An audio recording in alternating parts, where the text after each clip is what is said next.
Mood ഓണെന്ന് പറ.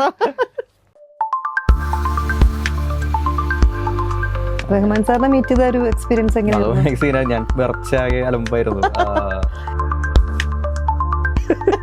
പിന്നെ അതിനൊരു മൂഡ് വേണം. എനിക്കൊരു മൂഡില്ല ആക്ച്വലി.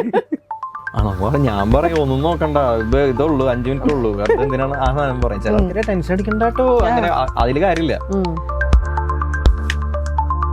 മാണിക്കല്ലാൽ മേഞ്ഞുമെനഞ്ഞേ മാമണിക്കൊട്ടാരം, താഴിട്ടടച്ചാൽ താനെ തുറക്കും തങ്കത്തിൻ കൊട്ടാരം, കുളിരം വിളിക്കൊമ്പനും മാവണി തുമ്പിയും മയ്യണി കണ്ണുമായി കാവല് നിൽക്കണ മായ കൊട്ടാരം, എൻ്റെ മോഹക്കൊട്ടാരം. നമസ്കാരം. ഇന്നത്തെ നമ്മുടെ ഗസ്റ്റ് ഒരുപാട് റിയാലിറ്റി ഷോസ് വഴി നമുക്ക് വളരെ പരിചയമുള്ള ഒരു ഫേസാണ്. സിംഗറാണ്, മ്യൂസിക് കമ്പോസറാണ്, പെർഫോമറാണ്, ഒരു മൾട്ടി ടാലന്റഡ് ആണ്. വെൽക്കം ചെയ്യാം ജാസിം ജമാലിനെ ടോക്ക് ഫ്രെയിമിലേക്ക്. എന്തൊക്കെയുണ്ട് വിശേഷങ്ങൾ? കുറെ ആയല്ലോ കണ്ടിട്ട്. അല്ല, കുറെ ആയല്ലോ മെയിൻ സ്ക്രീനിൽ ഇങ്ങനെ ഇന്റർവ്യൂസ് കുറവാണ്. എനിക്ക് തോന്നുന്നു സരിഗമ കഴിഞ്ഞിട്ട് സരിഗമ പാല് ഫസ്റ്റ് റണ്ണർ ഒരു മോർ ദാൻ 6 years ആയിട്ടുണ്ടാവല്ലോ അല്ലേ? 5 to 6 ആയി. അത് കഴിഞ്ഞിട്ട് പിന്നെ ഒരുപാട് റിയാലിറ്റി ഷോസ് കുറെ പങ്കെടുത്തിട്ടുണ്ടോ തോന്നുന്നു. അതിന് മുന്നേ ഒരുപാട് ഇങ്ങനെ വന്ന്, അത് കഴിഞ്ഞ സരിഗമപ്പലാണ് ബ്രേക്ക് കിട്ടിയത്. പിന്നെ ഓൺ സ്റ്റേജ് പരിപാടികളായിട്ട് അങ്ങനെ. സരിഗമപ്പ കഴിഞ്ഞിട്ടുള്ള ഒരു എന്താ പറയാ ഫ്രണ്ട്ഷിപ്പ് കാര്യങ്ങളൊക്കെ ഇപ്പോഴും ഉണ്ടോ? കണ്ടിന്യൂ ചെയ്ത് പോകുന്നുണ്ടോ? ഒരു പരിധി വരെ. അത് എല്ലാവരും ഓരോ തിരക്കിൽ പെട്ടുപോയി. അപ്പോ ഇപ്പൊ എല്ലാവരും അവരവരുടെ ബാൻഡുകളായിട്ട് ഷോസ് ആയിട്ടൊക്കെ പോകുമ്പോൾ നമുക്ക് അങ്ങനെ പ്രോപ്പർ ആയിട്ട് കോൺടാക്ട് ഉണ്ടാവാറില്ല. എന്നാലും കുറച്ച് ആൾക്കാരായിട്ട് ഇപ്പോഴും കോൺടാക്ട് ഉണ്ട്. നീലിമേട്ടൊക്കെ ഞാൻ ഇപ്പൊ കാണാറുണ്ട്. അവളായിട്ട് കുറെ റീലൊക്കെ ഇങ്ങനെ ചെയ്യാറുണ്ട്. നിങ്ങളുടെ ഹിറ്റ് സോങ് ഇപ്പോഴും വൈറലായിക്കൊണ്ടിരിക്കുകയാണ്.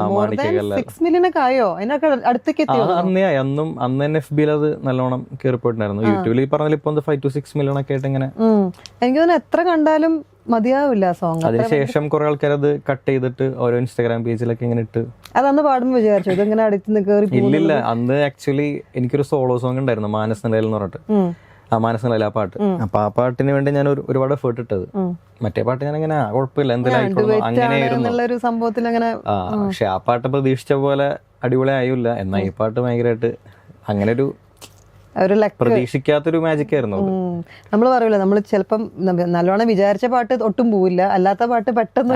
അതെ അങ്ങനെ ഒരു പാട്ടായിരുന്നു അത്. നമുക്ക് ആ പാട്ടിന് 4 വരി വെച്ച് തുടങ്ങാൻ നോക്കാറുണ്ട്. ഈ പാട്ടോടും നീലിമനെന്ന് ഓർക്കണം, കാരണം ആ പാട്ട് അങ്ങനെ പാടണമെങ്കിൽ ഭയങ്കര ബുദ്ധിമുട്ടാണ്. ഞാൻ പല്ലവി എന്തായാലും പാടാം, അനുപല്ലി പാടുമ്പോൾ ആ ഒരു ബുദ്ധിമുട്ട്. മാണിക്കല്ലാൽ മേഞ്ഞുമേനഞ്ഞേ മാമണിക്കൊട്ടാരം, താഴിട്ടടച്ചാൽ താനെ തുറക്കും തങ്കത്തിൻ കൊട്ടാരം, കുളിരം വിളിക്കൊമ്പനും മാവണി തുമ്പിയും മയ്യണി കണ്ണുമായി കാവല് നിൽക്കണ മായ കൊട്ടാരം, എൻ്റെ മോഹക്കൊട്ടാരം.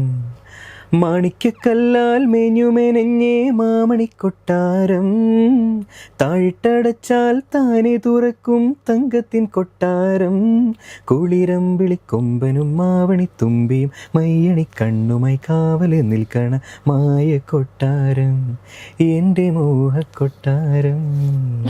അത് രണ്ടുപേരും ഭയങ്കര എന്താ പറയാ അങ്ങോട്ടും ഇങ്ങോട്ടും എൻജോയ് ചെയ്ത് പാടിയിട്ടുള്ള പാട്ട്, ഒരു ടെൻഷൻ ഫ്രീ ആയിട്ടല്ലേ. അതൊന്നും അവളാണ് കുറെ ഈ നമ്മളിപ്പോ അതായത് ഫസ്റ്റ് തുടങ്ങുമ്പോൾ തന്നെ അവളിങ്ങനെ തിരിഞ്ഞിക്കും, എന്നിട്ട് ഞാൻ പാടുമ്പോ തിരിഞ്ഞു, അങ്ങനെ കുറെ കൊറിയോഗ്രാഫി പരിപാടി അന്ന് പ്ലാൻ ചെയ്തിട്ടുണ്ടായിരുന്നു. അതൊക്കെ ഉണ്ടായതിന്റെ ഇടയിൽ.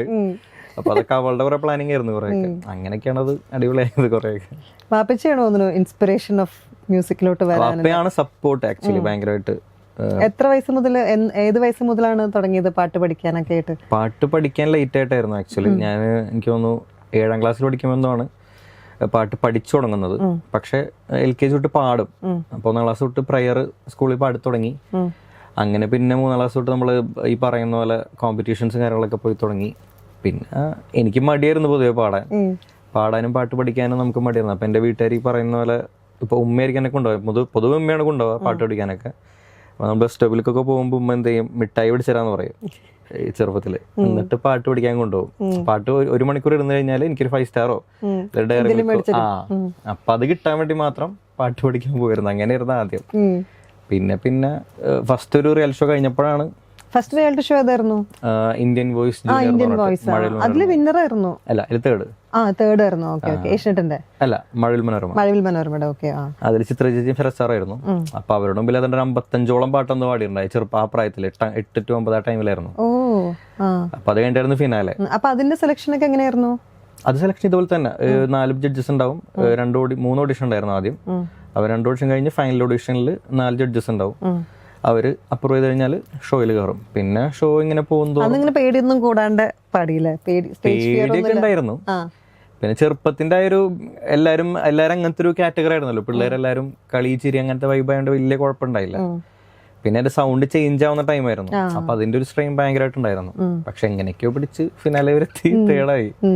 ഫിനാലേക്ക് പോവാന്ന് പറയുമ്പോ തന്നെ ഫസ്റ്റ് ആണ്.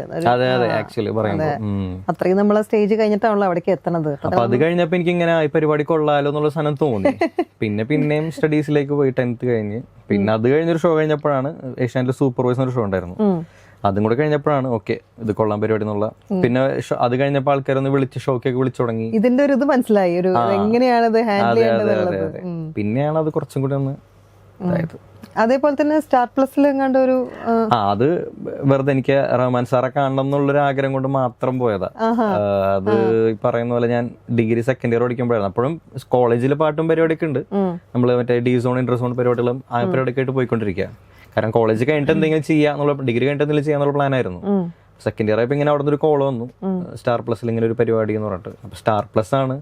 പിന്നെ റഹ്മാൻ സാർ മഹാഗുരു ആയിട്ടുണ്ടെന്നൊക്കെ പറഞ്ഞു. അപ്പൊ എന്തായാലും പുള്ളിനൊന്ന് എന്തില്ലെങ്കിലും പുള്ളിനൊന്ന് കാണാൻ പോവാന്നുള്ള മൂഡിൽ അങ്ങനെ പോയതാ. അങ്ങനെ 2 മാസം അവിടെ ഉണ്ടായിരുന്നു. ആ ഷോയിൽ ടോപ്പ് 16 വരെയൊക്കെ എത്തി. അത് കഴിഞ്ഞ ഔട്ടായി. അല്ല, അതിൽ എന്തൊക്കെ പാട്ടുകളായിരിക്കും അധികം? പക്ഷെ ഹിന്ദിയാണ്. അപ്പൊ അത് ഡിക്ഷനൊക്കെ എങ്ങനെ?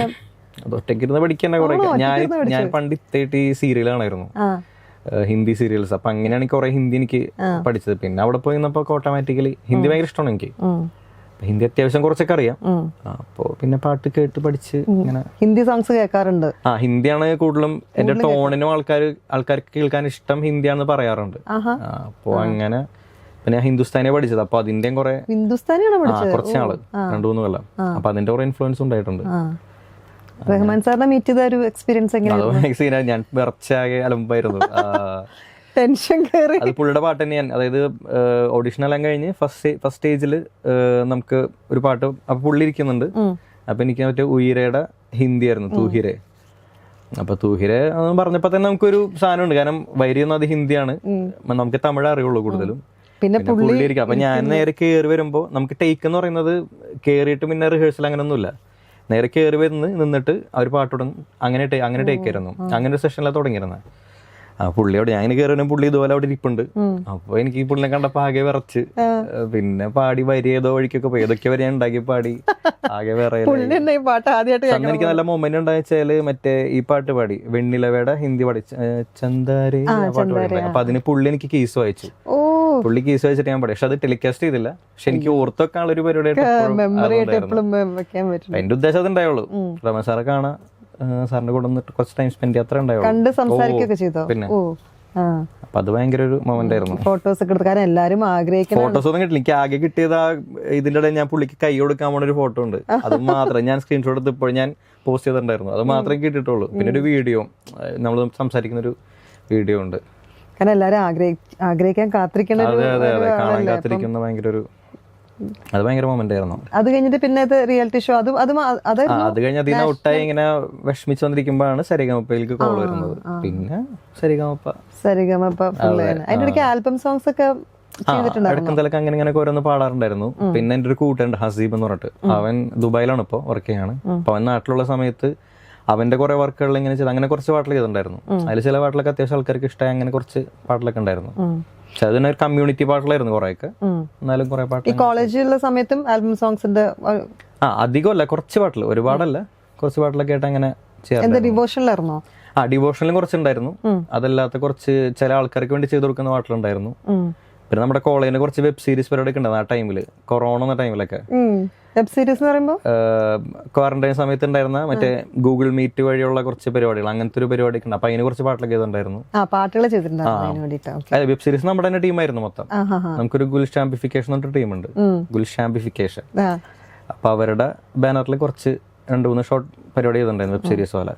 അപ്പൊ അത് ഈ പറയുന്ന പോലെ കൊറോണ ടൈമിൽ നമ്മൾ ഫുള്ളെല്ലാം ഗൂഗിൾ മീറ്റിലൂടെ ആയിരുന്നല്ലോ. അപ്പൊ ഗൂഗിൾ മീറ്റിൽ നടക്കുന്ന ഒരു ക്ലാസ്സിന്റെ ഇടയിൽ നടക്കുന്ന കുറച്ച് സംഭവങ്ങളൊക്കെ വെച്ചിട്ടൊരു അങ്ങനത്തെ ഒരു വെബ് സീരീസ് ചെയ്തിട്ടുണ്ടായിരുന്നു. അപ്പൊ അതിന്റെ ഇൻട്രോ സോങ് ചെയ്തിട്ടുണ്ടായിരുന്നു. അങ്ങനെ അല്ല, ആ സമയത്ത് നമുക്ക് ഒരുപാട് സമയം ഉണ്ടാവാറുണ്ട്. അതെ അതെ, ആ ടൈമിൽ പിന്നെ വേറെ പണിയില്ലല്ലോ. പിന്നെ അത് കഴിഞ്ഞ് സ്റ്റേജ് ഷോസ് ഒക്കെ കുറെ ചെയ്തിട്ടുണ്ട്. സരിഗമ കഴിഞ്ഞ പിന്നെ ഓട്ടോമാറ്റിക്കലി സ്റ്റേജിലേക്കായി. പോയത് ഇന്റർനാഷണൽ ട്രിപ്പ് ഏതായിരുന്നു? ഫസ്റ്റ് ഞാൻ പോകുന്നത് 18, അത് സരിഗമക്ക് മുന്നേ ആയിരുന്നു. അത് ഈ പറയുന്ന സൂപ്പർ വോയിസിന്റെ, ഏഷ്യാനെറ്റ് സൂപ്പർ വോയിസിന്റെ ഫിനാലയില് അതിൽ വിന്നറായിരുന്നു. അപ്പൊ അതിന്റെ ഫിനാലെ അബുദാബിയിലായിരുന്നു. അപ്പൊ ഞാൻ 17-ാം വയസ്സിൽ അങ്ങനെ എന്തോ ആണ് ആദ്യമായിട്ട് പോകുന്നത്, ക്രൂ ആയിട്ട്. അതെ. പിന്നെ അത് കഴിഞ്ഞ് പിന്നെ സരിഗമ കഴിഞ്ഞപ്പോ ഓട്ടോമാറ്റിക്കലി അതിൽക്കായി. ഓട്ടോട്ടം തന്നെ ആയിരുന്നു. എനിക്ക് സിഡ്നിയും ഒരുപാട് പോയി, ഗൾഫ് കൺട്രീസ് എല്ലാം പോയി. പിന്നെ കാനഡ, ഓസ്ട്രേലിയ, ജിബൂട്ടി പോയിട്ടുണ്ടായി, ആഫ്രിക്ക, അങ്ങനെ കുറെ സ്ഥലങ്ങൾ. എല്ലാ ടൈപ്പ് ഓഫ് ക്ലൈമറ്റും അല്ല. വോയിസ് ഒരു പ്രോബ്ലം ആയിരിക്കില്ല ആ സമയത്ത്. അത്രയും കെയർ ചെയ്ത് കൊണ്ടുപോകണം, അതല്ലെങ്കിൽ കുറച്ച് പണിയാണ് മൊത്തത്തില്. ഞാൻ കണ്ടിരുന്നു, എവിടെ പോയപ്പോ ഓസ്ട്രേലിയ പോയ സമയത്ത് കണ്ടു ഓയിസ്റ്റർ ഫസ്റ്റ് ടൈം. അതെ അതെ അതെ, ഞാൻ വെറുതെ വ്ളോഗ് ആയിട്ട്, കാരണം ഞാൻ കുറെ മുന്നേ ചെയ്യണമെന്ന് ആഗ്രഹിക്കുന്നുണ്ടായിരുന്നു. അതിപ്പില്ല, അത് ഭയങ്കര കണ്ടിന്യൂ ചെയ്ത് ചെയ്യണമെന്ന് ഭയങ്കര ആഗ്രഹമായിരുന്നു. പക്ഷെ ടൈം കിട്ടുന്നില്ല. നമുക്കിപ്പോ എടുത്ത് വെച്ച കുറെ വ്ളോഗ് ഇപ്പൊ ഇരിപ്പുണ്ടൊന്നും ചെയ്തിട്ടില്ല. ജനുവരിയിലെ തുടക്കത്തിലുള്ള വ്ളോഗ് കയ്യിൽ ഇപ്പൊ ഇരിപ്പുണ്ട്, ചെയ്തില്ല, ചെയ്യാൻ ടൈം രാജ്യത്ത് പോണതിന്റെ വ്ളോഗ്. അതെ അതെ.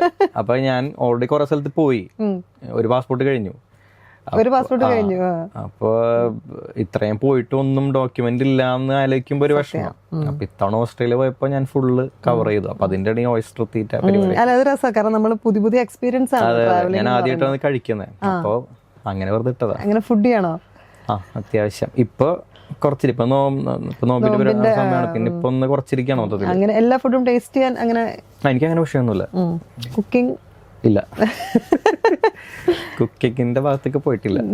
പിന്നെ അത് കഴിഞ്ഞ് മ്യൂസിക് കമ്പോസിങ്ങിലോട്ട് ഏത് സമയത്ത് വന്നത്? പണ്ട് മുതലേ ഉണ്ട്. കുറെ നമ്മളിപ്പോ എല്ലാവർക്കും ഉണ്ടാവുമല്ലോ, ഒരുപാട് ചെയ്തു വെച്ച പാട്ടുകൾ ശേഖരത്തിലുണ്ടാവില്ല. അങ്ങനെ കുറെ പാട്ടിരിപ്പുണ്ട്. അപ്പൊ അതിൽ ഇനി ഒരു 3-4 പാട്ട് കൊല്ലം ഇറക്കി വിടണം എന്നുള്ള ഒരു പ്ലാനിലാണ്. ഒരു പാട്ടും മേ ബി പറയുന്ന പോലെ മാർച്ച് ലാസ്റ്റ് ഒക്കെ ആയിട്ട്. ഇപ്പൊ എല്ലാരും ഇൻഡിപെൻഡന്റ് പുറകിലാണല്ലോ. അതെ അതെ. ഓഡിയോ പരിപാടി ഭയങ്കര ഒരു പരിപാടിയാണ്. അത് ഓഡിയോ റിലീസിങ്, അത് ഭയങ്കര ഒരു വേറെ തന്നെ ഒരു ലോകമാണ്. അപ്പൊ അതിലേക്ക് ഇപ്പൊ ഇൻഡിപെൻഡന്റ് ട്രാക്ക് അല്ലെങ്കിൽ ഫിലിം സോങ്സ് അല്ലെങ്കിൽ ആൽബം സോങ്സ്, ഇതിൽ ഏതാ കൂടുതൽ കംഫർട്ടബിൾ ആയിട്ട് ഉള്ളത്? ഏതാണ് സാറ്റിസ്ഫാക്ഷൻ കിട്ടുന്നത്? Independent of course. കാരണം അതാവുമ്പോ നമ്മുടെ എല്ലാരും പറയല്ലോ, നമ്മുടെ ഒരു ബേബി എന്ന് പറയല്ലോ, നമ്മുടെ സ്വന്തം സാധനം. നമുക്കതിനെ എങ്ങനെ വേണമെങ്കിലും നമുക്കത് ഇത് ചെയ്യാം. പിന്നെ നമുക്ക് നമ്മളുടെ ഫ്രീഡം ആണല്ലോ. അതുകൊണ്ട് ഓഫ് കോഴ്സ് ഇൻഡിപെൻഡന്റ് ആണ്. പിന്നെ അതിനോട് നമുക്ക് ഭയങ്കര സ്നേഹമായിരിക്കും. എങ്ങനെ വേണ്ട നമുക്ക് സ്പേസ് ഉണ്ടല്ലോ അവിടെ ചെയ്യാൻ വേണ്ടിട്ടല്ലേ. അതേപോലെ ബാൻഡിങ്, അങ്ങനെ ബാൻഡ് ഉണ്ട് ഓൾറെഡി. അത് ഇപ്പൊ ഒരു മിഡോരി എന്നൊരു ബാൻഡിൽ ഞാൻ പാടിക്കൊണ്ടിരിക്കുന്നുണ്ട്. അത് കുറെ നാളായിട്ട് ആ ബാൻഡ് തന്നെയാണ്. പിന്നെ അനാർക്കലി മരിക്കാരന്റെ ബാൻഡിൽ ഫീച്ചറിംഗിൽ അങ്ങനെ പുള്ളിക്കാരായിട്ട് ചെയ്യുന്നുണ്ട്. പിന്നെ ഇപ്പൊ എന്റെ സ്വന്തം ലൈവ് കൊല്ലം പയ്യെ പ്ലാനിലാണ്. അതെ, ഇൻഡിപെൻഡന്റ് ഇറക്കിയതിന് ശേഷം 2-3 പാട്ട് ഇറക്കി ഒന്ന് ബൂസ്റ്റ് ചെയ്തതിന് ശേഷം ചെയ്യാന്നുള്ള മോഡലാണ്. വെറുതെ പോയി തുടങ്ങി വെക്കണ്ടെന്നുള്ള. ഗോപി ചേട്ടന്റെ കൂടെ ഉണ്ട്. ഗോപിച്ചേട്ടന്റെ കൂടെ ഇപ്പോഴും കണ്ടിന്യൂസ് ആയിട്ടുണ്ട്. അതെനിക്ക് അത് ആ സമയത്ത് സരിഗമ കഴിഞ്ഞിട്ട് കുറച്ച് കഴിഞ്ഞിട്ടാണ് പുള്ളി വിളിക്കുന്നത്. അതിന്റെ ഇടയ്ക്ക് പുള്ളി കുറെ ട്രാക്സ് ഞാൻ പാടിയിട്ടുണ്ട്. ആഡും പരിപാടി, പിന്നെ കുറച്ച് ട്രാക്സും പടങ്ങളുടെ ട്രാക്സ് ഒക്കെ ഞാൻ പാടിയിട്ടുണ്ട്. പിന്നെ ഒരു സമയത്ത് ഇങ്ങനെ വിളിച്ചാണ് ബാൻഡിലേക്കുള്ള അങ്ങനെ കോള് വന്നു. പിന്നെ സ്ഥിരമായി ബാൻഡില് ഒരുപാട്. ഞങ്ങള് കാനഡയിലും ഒരുമിച്ചാണ് ഷോ ചെയ്തത്. ഏറ്റവും കൂടുതൽ പാടുന്ന പാട്ടുകളൊക്കെ ഏതാണ് ഈ ബാൻഡില്? റൊമാൻറ്റിക് ആയിട്ടാണോ അതോ ഓരോ ഷോ അനുസരിച്ചിട്ടാണ്?